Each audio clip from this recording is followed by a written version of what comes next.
the time when we were redesigning the program. We took the year off, and we were sitting around at a little retreat center overlooking the Puget Sound in Federal Way, Washington. And I don't know where this came from, but we were just talking about it, and out came, you know, what this is about is developing the heart. And Bill, it's kind of like the quote from Stu that you were talking about, which is courage, love, and compassion, all right? The skills and the integrity to move theory to practical action. And then that one line says what this is all about, in my view. Develop the congruence of mind, body, spirit, and professional practice in order to help individuals, groups, organizations, and communities manage their own transformation and renewal. That's key. Not creating dependencies, but enabling others to do for themselves what they need to do for themselves because they want to do it for themselves. And that's leadership. Okay? And then the underlying values and beliefs. A whole is greater than the sum of its parts. And the result may be qualitatively much different than we expected it to be. And usually is. People will support that which they help to create. Ownership is more likely to result in careful, thoughtful action than is rentership. This is the whole essence of self-directed learning. If you own your own plan of learning, you're more likely to treasure it than if it's a faculty plan for you to learn. So that's really critical. Highest self-motivation will occur when people are in charge of their own destiny. The learning content and process must be constantly renewed to meet the changing needs and interests of learners and clients, and that is acted out constantly in the program. Adults learn best when their good work and tries are appreciated and reinforced. Let me stop with that.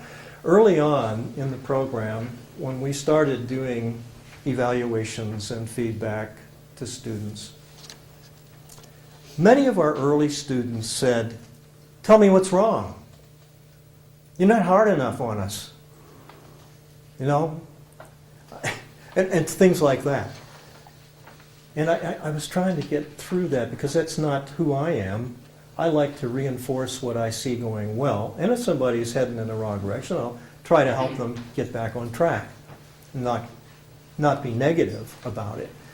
And, you know, we had the hardest time in the first 4 or 5 cycles of getting people into the notion that reinforcement of what is going right is extraordinarily important for adult learners.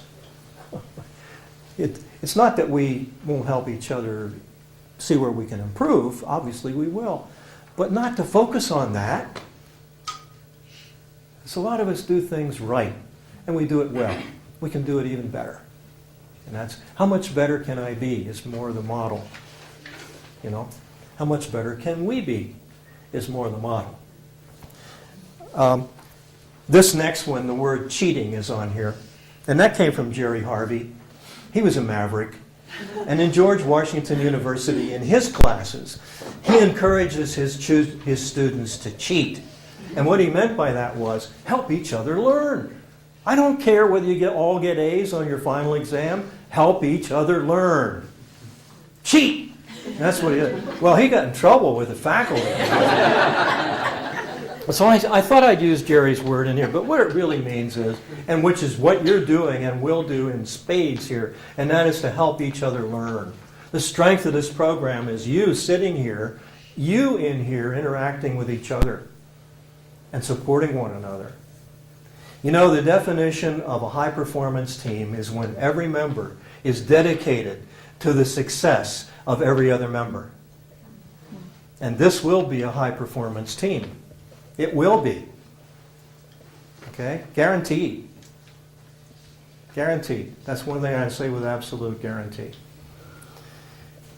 Every member of the learning community brings unique value and contribution to the OSR community, and this is a support of what I just said. Therefore, faculty and students must be co-equal, collaborative learners. in order to derive maximum benefit from this learning experience. And that's the model that is here. Obviously, the faculty has some other responsibilities, administrative, logistics, trying to keep things in order. But really, our co-learners are part of a collaborative learning community, and it always has been that way. We've never had Herr Professor syndrome here. Those people wouldn't fit very well or last very long. A few tried, and they never came back. Organizations are living systems with their unique emergent qualities.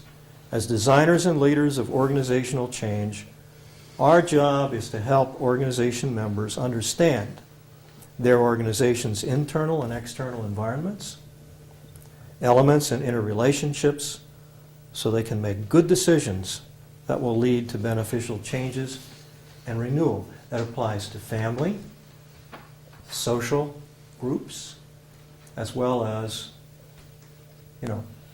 public-private organizations, profit or nonprofit. Applies to all. Okay, that's what I wanted to share with you about the intentions and the values and the beliefs and the history. I guess we're at kind of the close, aren't we? Can we hear the Fred Fosmeyer story? Just Of course. pretty please. Well, what they're teasing me into is an experience that I had not long after I went into my own practice in 1975.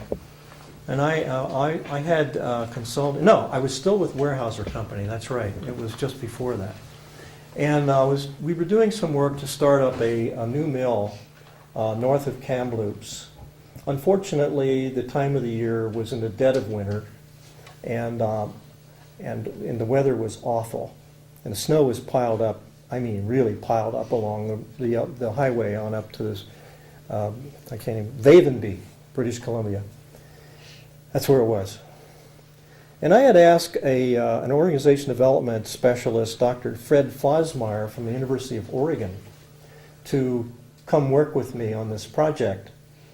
And I didn't know Fred all that well, but we got to know each other pretty well on this trip. So we flew up on the company plane to Kamloops, rented a car, and started off on a journey to Vavenby, which was about 90 miles up the road. And the farther we got, the worse the weather got. It was terrible. And it was very, very late at night, because we didn't get a start until about 10 p.m. And so Fred and I started philosophizing as we started going. We got to know each other.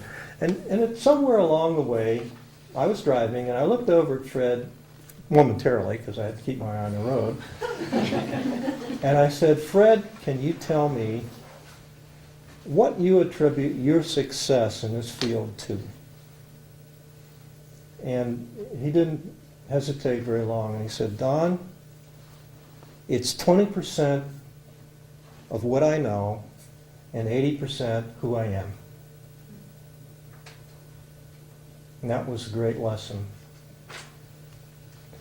That's why in this program there's so much emphasis placed on knowing who you are, working from the inside out, taking care of the self, and using that as the instrument to put the knowledge into use.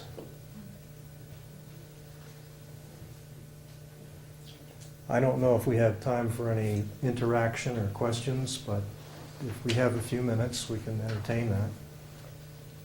Is that all right? What are we eating at 6 o'clock, are we? Whenever you're ready. Well, I can go all night if you want. Let's take some questions. Yeah, I'll just open it up for whatever comments or questions you might have. Yes, please. So just a quick question. So you talk about sort of meeting in 1968 and then 78 meeting with people and talking about this great need. Mm-hmm. So could you talk a little bit more about what you saw? Because you use those specific words. So I'd just be interested in what you saw was that great need.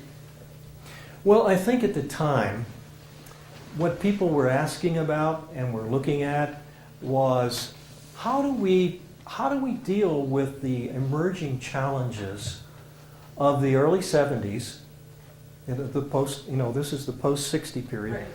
And I don't, well, most of you weren't around then.